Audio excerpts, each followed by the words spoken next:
Yeah, learners, now to conclude on our topic, of which is nationalism. So we're just gonna do a quick of recap to make sure that everyone is on the same page. Like, I wanna get to hear if you guys understood anything from this this whole lesson, the whole topic, of which is nationalism. So at the beginning of our lesson, we talked about nationalism in terms of what really is nationalism, right?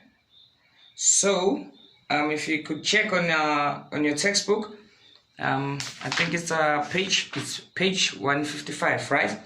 Whereby it says the idea of nationalism is that people who speak the same language, right, and have the same customs and tradition forms one nation, right?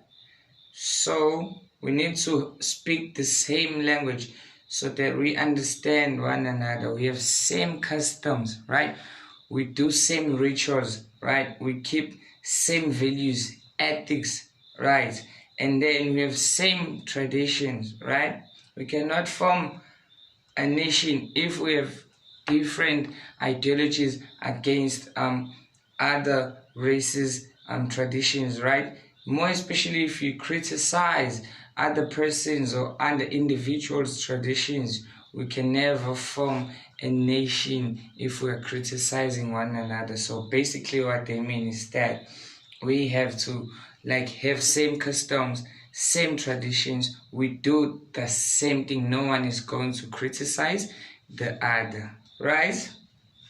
So those are the basis of nationalism, right? That's what it catered for, right? And then we moved to the origins of nationalism. Where did nationalism, the idea of nationalism, originate from, right? It started in Europe, right? So in Europe, they did not literally have the idea of being a nation, right? Before all that, they were just only loyal to their leader, right? So in European countries, if you've read in grade 10, if you've read about the French Revolution, right? It was under a leader who believed in monarchy, right? Monarchy, you remember in grade 10, what is monarchy? Monarchy, it's when there's a king and a queen who makes rules. They make their rules, right? So you live, if you are a citizen in that country, you live under their rules. It's not according to majority act, whether you like it or not. If the king set the rules out there, you need to abide by those rules. All right, that's monarchy, right? It's not basically or literally a nation, right? The idea of nationalism, people who share common history, language, right? We need to have same history. We need to speak the same language. Religion, we need to believe in one form of our God. If it's God, if it's Allah, it's Allah. You know, if in Afghanistan they believe in Allah, we need to have same traditions, right? Moving on, we talked about what? Right now, remember, this is a recap.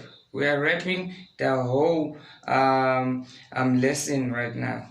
The rise of African nationalism. Now, this is the main basic idea and the motive of our lesson, right? I was just giving you a background and focus in the beginning. So now we're getting into the main, because remember, we were only talking about Africa, right? It's Africa that we are literally focusing on. Okay, the rise of African nationalism. Remember, under the rise of African nationalism, we have different organizations retaliating to the white minority oppression, right? We have the APO, right? The African People's Organization, which was formed by what? By coloreds, right? A class of educated coloreds who decided to form their own governance because they felt like they could not be under rule of a government in the Cape. Who was in the Cape? The Cape government. Who are we referring to? The British people. Remember, they colonized. Their depot was in the. Their arrival was in the Cape, right? So who was residing at the Cape at the time?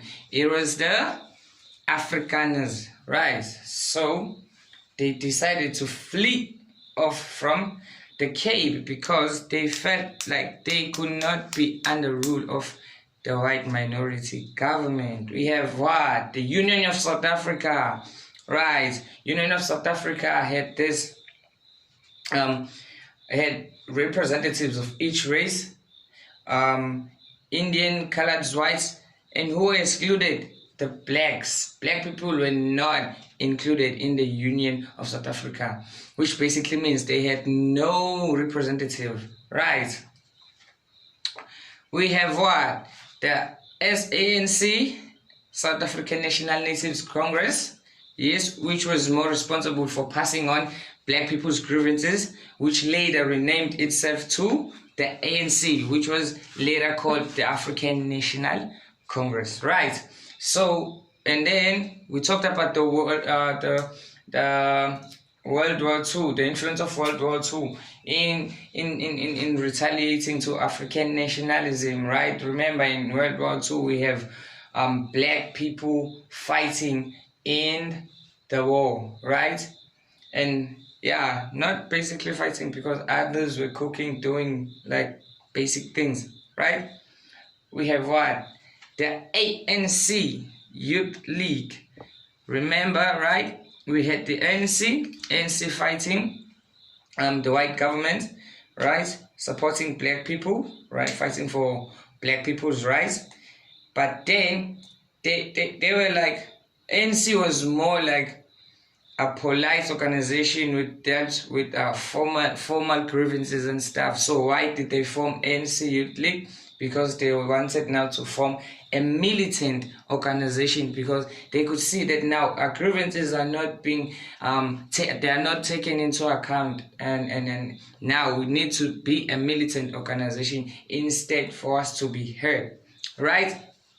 So basically what I need you to do now, just go over this whole topic. This is a preparation for your essay, right?